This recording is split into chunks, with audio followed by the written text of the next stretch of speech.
मेरा तरीका ये है कि किसी विषय पर बात करने से पहले एकदम बेसिक बात से हम शुरू करें कि जैसे मुझसे लोग कहते हैं कि भाई पेरेंट के तौर पे हमें क्या करना चाहिए क्या नहीं करना चाहिए। तो मैं सबसे पहले बोलता हूँ कि मैं कोई खास पेरेंट नहीं है, तो आप मुझे कोई 30 खाना समझें। मैं बहुत सामान्य किस्म का पेरेंट हूँ, तो उतना ही बताऊंगा जो मैंने अनुभव से सीखा है, फेलियर से सीखा है। जिस मामले में मैं अपने बच्चे को नहीं समझा पाया, अब समझ में आया कि हाँ ऐसे होता तो और अच्छा होता, तो मैं उस अनुभव की बात कर सकता हूँ। सबसे पहला सवाल अपने आप से यह पूछना है कि हम अपने बच्चों से चाहते क्या है, पर्पस क्या है हमारा। अगर पर्पस स्पष्ट है तो तरीके सारे मिल जाएंगे, अगर पर्पस स्पष्ट नहीं तो तरीके नहीं मिलेंगे। मैं अपने बच्चे को किस रूप में देखना चाहता हूं, अगर ये क्लैरिटी है तो सारे रास्ते क्लियर हैं। तो मैंने अपने आप से पूछा कि मैं अपने बच्चे की जिंदगी में क्या चाहता हूं। तो मैंने 4-5 एरोज निकाले कि क्या मैं ये चाहता हूं, ये चाहता हूं या ये चाहता हूं। एक चीज मैंने सोची कि मैं अपने बच्चे को सफल होते हुए देखना चाहता हूं। 10 मिनट आप जितना ये छुप के बोल रहे, 10 मिनट तो मैंने खुल के बोल दिया। तो मेरे सामने 3-4 चीजें हैं कि मैं चाहता हूं कि मेरा बच्चा सक्सेसफुल हो। सब चाहते हैं, आप भी चाहते ही होंगे। सक्सेस का मतलब है खूब पैसा हो, पावर हो, प्रसिद्धि हो, सामाजिक रसूख हो। फिर मैंने सोचा कि नहीं, मैं ये चाहता हूं कि मेरा बच्चा कायदे का इंसान बने, उसमें एम्पैथी हो, पेरेंट्स से, परिवार से, दोस्तों से, समाज से अच्छा संबंध हो, कमिटमेंट्स पूरी करता हो। फिर मुझे लगा ठीक है कमिटमेंट्स, लेकिन मैं चाहता हूं कि मेरा बच्चा इतना मजबूत हो, स्मार्ट हो कि किसी भी चैलेंज को झेल सकता हो, घबराए नहीं। फिर लगा नहीं, मैं ये चाहता हूं कि मेरा बच्चा फिजिकली, मेंटली, इमोशनली फिट रहे, स्वस्थ रहे। फिर मुझे लगा कि सब कुछ हो तो कितना अच्छा है, लेकिन तभी समझ में आया कि सब कुछ तो मेरे पास भी नहीं है, तो मैं कैसे उम्मीद करूं कि बच्चों में हो जाएगा। तब मैंने अंत में एक चीज लिखी कि एज ए पेरेंट मेरी सबसे पहली और आखिरी इच्छा ये होनी चाहिए कि मेरा बच्चा खुश रहे जीवन में। इससे बड़ी क्या इच्छा हो सकती है। आप कहेंगे कि हाँ सक्सेसफुल हो और खुश रहे, ठीक तो है, पर मैं ये कह रहा हूं कि कभी कभी ऐसा हो सकता है कि सक्सेसफुल होकर दुखी रहे, और जैसी सक्सेस आप चाह रहे थे वैसी न मिलने के बाद भी खुश रहे। और अगर मुझे दोनों में से एक को चुनना हो कि सक्सेसफुल और दुखी, या कम सक्सेसफुल लेकिन खुश, तो एज ए पेरेंट मेरा पहला भाव क्या होना चाहिए कि वो खुश रहे। क्योंकि मैंने तो ऐसे आईएएस आईपीएस अधिकारियों को देखा है जिन्होंने आत्महत्याएं कर ली हैं, उनसे बड़ा सफल कौन होगा।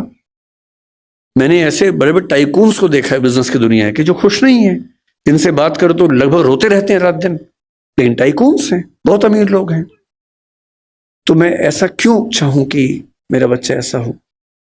तो मैंने एक पिरामिड बनाया जो शायद आपके काम का भी हो। मैं एकदम क्लियर हूं, मैं अपने बच्चे से हमेशा ये बात करता हूं कि भैया मुझे सबसे पहले ये चाहिए कि तुम खुश रहो, बाकी सब सेकेंडरी है। उसके साथ हो जाए तो अच्छा है, नहीं तो मुझे तुम्हारी खुशी से मतलब है, बाकी सब बातें बात की। खुशी कैसे आएगी।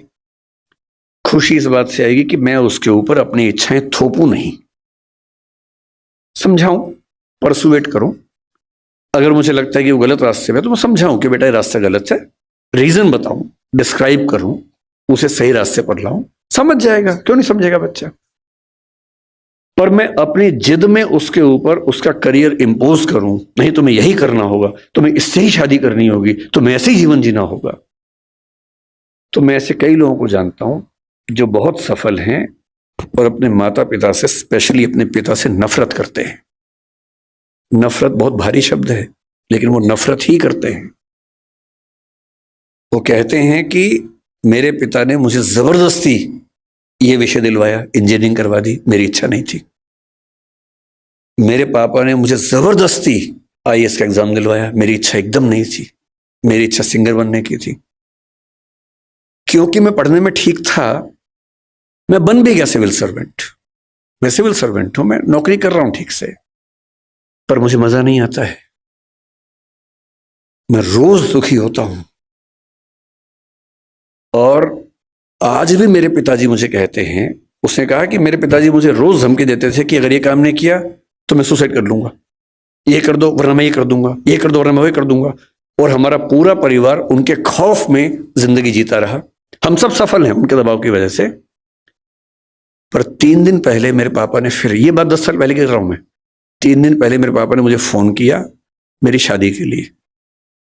अब मुझे मार पीट के सिविल सर्वेंट बना दिया है, जो मेरा मन नहीं था। आप कह रहे हैं बेटा लड़की फाइनल कर दी है, इससे शादी करनी है, और मैं किसी को जवान दे चुका था। मैंने कहा पापा मेरी किसी से बात हो गई है। बोले बेटा आत्महत्या कर लूंगा।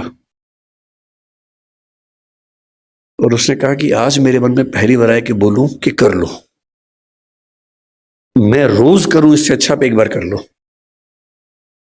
मैं 15 साल से कर रहा हूं, एक बार आप भी कर ही लो पापा। अगर इतना इंपोज करके आपने सफल बना भी दिया तो अपने प्रति जो नफरत पैदा कर लेंगे वो ज्यादा भारी पड़ेगी। इसलिए बच्चे की खुशी का मतलब है ऑटोनॉमी, उसकी इच्छा का सम्मान। हाँ जहां वो गलत है समझाइए, परसुएट कीजिए, कन्विंस कीजिए, दबाव नहीं। जिसकी जिंदगी में एक मिशन हो, अपने मन का काम हो और ठीक ठाक से रिश्ते हो, 2-4, 1-2 बढ़िया दोस्त हो, परिवार ऐसा हो कि जहां आके उसको मजा आता हो, शाम को घर आते हुए अच्छा लगे, ये नहीं कि अब रात गुजारने के लिए जाना ही होगा। उससे सुखी जीवन किसी का नहीं है। और इसलिए मेरा तो उसूल ये है कि दबाव डालकर अपने बच्चे से कुछ भी ना करवाना है, ना सोचना है। उसके बाद सारी बातें आती हैं। नंबर 2 पर मैं चाहता हूं कि मेरा बच्चा एक कायदे का इंसान बने, उसमें एम्पैथी हो, माँ बाप के संघर्षों को समझता हो, समाज को समझता हो, परिवार का महत्व समझे। इतना ही नहीं, आप तो जैन समाज से, और मैं भी कई मामलों में मन से बहुत नजदीक हूं। मैं सिर्फ शाकाहारी होने के नाते नहीं, मैं उसी तरह का व्यक्ति हूं जो आपके समाज में ज्यादा होते होंगे। अगर मैं बैठा हूं और कोई मच्छर वहां उड़ रहा है या चींटी गिर गई है तो मैं उसको उठा के बाहर छोड़ के आता हूं कि मर ना जाए, वो मेरी वजह से ना मरे कम से कम। तो मेरा स्वभाव वैसा है। और मतलब मुझ पर हंसते भी हैं कई लोग, हमारे परिवारों में इस बात पे हंसते हैं, पर उनके हंसने से मुझे क्यों फर्क पड़ना चाहिए? अगर मैं अपने किसी विचार में पक्का हूं तो हूं। मैं चाहता हूं कि मेरा बच्चा एक एक प्राणी के प्रति लिबरल हो, एम्पैथेटिक हो। और मैंने पाया कि इसका एक बड़ा अच्छा तरीका है। हमने अपने घर में एक पेट पाला कुछ समय पहले, अभी उसकी कुछ दिन पहले मृत्यु हो गई। और मैंने पाया कि एक पेट के होने मात्र से घर के सब लोग ज्यादा संवेदनशील हो गए। उसके प्रति नहीं, सबके प्रति हो गए। उसको दर्द होता है तो हमें सबका दर्द समझ में आने लगा। इतना फर्क पड़ता है सिर्फ इस बात से कि आपने उसकी एम्पैथी के लिए ऐसी सिचुएशंस क्रिएट की या नहीं की। और तीसरी बात, क्योंकि समय पूरा हो गया, मैं सिर्फ इतना कहूंगा, नंबर 3 पर एक ही चीज आती है कि आपका बच्चा स्मार्ट हो, दुनिया को हैंडल कर सकता हो। एकदम रिसेंट एग्जाम्पल 4 दिन पहले का है, आखिरी एग्जाम्पल के बाद खत्म करता हूं। एक बच्ची है जिससे मेरा दिल जीत लिया 3 दिन पहले। उत्तर प्रदेश की 10वीं क्लास की बोर्ड की टॉपर है। उसका नाम है प्राची निगम शायद। उस बच्ची का जो गेटअप है थोड़ा सा अलग है। उसकी थोड़ी सी मूंछ है, हल्की सी दाढ़ी है, जो कि बहुत रेयर बात नहीं है। लड़के और लड़की में उतने अंतर नहीं होते जितने हम सोचते हैं। आजकल हम जब स्टडीज करते हैं जेंडर में, इस बात को समझते हैं। टेस्टोस्टेरोन हार्मोन पुरुषों में भी, महिलाओं में भी। पुरुषों में थोड़ा ज्यादा है, महिलाओं में थोड़ा कम है। और यदि किसी महिला में थोड़ा सा ज्यादा हो जाए तो थोड़ा सा चेहरे पर बाल आ जाते हैं। हार्मोनल थेरेपी करवा लो तो ठीक हो जाता है, इतनी सी बात है। अब उस बच्ची को पढ़ने में बहुत मन लगता है। उत्तर प्रदेश बोर्ड का टॉपर होना मजाक नहीं होता है। उत्तर प्रदेश बोर्ड बहुत मुश्किल बोर्ड होता है। उसकी टॉपर है वो, और उसे चेहरे पर थोड़े से बाल है। जब उसने टॉप किया उसके इंटरव्यूज आए, और हमारे बदतमीज समाज ने, हमारे गंदे समाज ने उस बच्ची की मेहनत की तारीफ जितनी की, उससे ज्यादा उसके लुक्स को ट्रोल किया, गंदे गंदे कमेंट किए। और सोच के देखिए, 10वीं क्लास का बच्चा जिसकी उम्र 15 साल होगी, जो पढ़ने में इतना डूबा हुआ है कि फर्स्ट रैंक लेके आ रहा पूरे स्टेट में, उसकी मेहनत पर बात नहीं हो रही है। बात हो रही है कि उस लड़की के चेहरे पर बाल कैसे हैं। कैसा भद्दा समाज है हमारा। 2 दिन बाद उसका फिर एक इंटरव्यू आया, और उसने इंटरव्यू में क्या कहा, थोड़ी दुखी आवाज में कहा कि इतनी ट्रोलिंग हुई, मेरा मन करता है काश मैं टॉप ना करती। ये हमारे समाज के मुंह पे थप्पड़ है तेज थप्पड़ है जो लगना भी चाहिए। लेकिन जो मैं आखिरी बात आपसे कह रहा हूं वो इसके बाद की है। उसके 2 दिन बाद फिर उसका एक इंटरव्यू आया जो मैंने कल देखा, और उसने कहा कि ट्रोलिंग हुई बहुत, लेकिन मुझे खास फर्क नहीं पड़ रहा, मैं ठीक हूं, इसी बहाने फेमस भी हो गई। और रही बात इसकी, तो ये तो जब चाहूंगी ठीक कर लूंगी, इसमें ऐसी कौन सी बात है। सोशल मीडिया की एंजाइटी हमारे दौर के सबसे बड़े खतरों में से एक है। बच्चे फोटो डालते हैं, लाइक कम आते हैं, एंजाइटी हो जाती है। और ऐसे में किसी बच्चे को लाखों लोग ट्रोल करें और वो कहे कि खास दिक्कत नहीं हुई, तो समझ लीजिए उसके पेरेंट्स ने बहुत कमाल किया होगा कि उनका बच्चा इतना साहसी है, इतने बड़े पैमाने की ट्रोलिंग झेल सकता है। अपने बच्चों को ऐसा बनाने की जरूरत है